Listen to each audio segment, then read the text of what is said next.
HBHD news में खबरन जो सिलसिलो जारी आहे। प्यारो स्टेशन का रिपोर्ट इरफान अली ब्राह्मणी।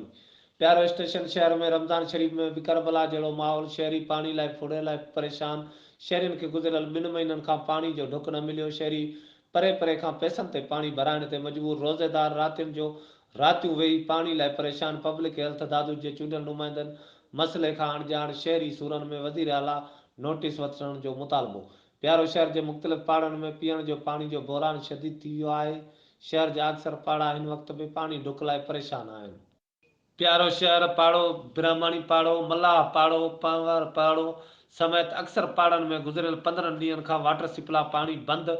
जंहिं सबबि रमज़ान शरीफ़ जे भलारे महीने में भी शहरी पानी ढुक लाइ परेशान। वाटर सप्लाई पाणी न पियो पहुचे। असां परे खां पाणी भरे पैसनि ते पाणी भराए पीअण लाइ कतब आणियूं पिया।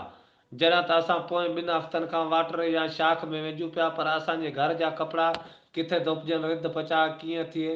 शहरियुनि चयो त असांखे रियासत तरफ़ां ॿियो त के बि ख़ासि सहूलियतूं न आहिनि, पर पाणी असांजो बुनियादी हक़ आहे। इहो बि न मिले त असांखे रियासत खे टैक्स ॾियण जो कहिड़ो फ़ाइदो।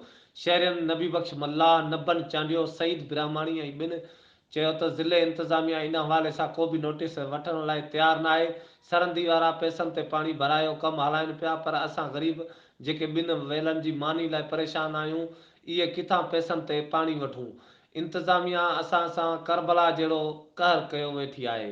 शहरियुनि पब्लिक हेल्थ इंजीनियर दादू, DC दादू, शीशन जज दादू चूंडियल नुमाइंदनि खां मुतालबो कंदे चयो त प्यारे स्टेशन ते मुसलसल 2 महीननि खां बंदि पियल पाणी जी फराहमी खे यकीनी बणायो वञे त जीअं शहर में पाणी जो मसइलो हल थी सघे ऐं असां शहरी सुख जो साह खणी सघूं।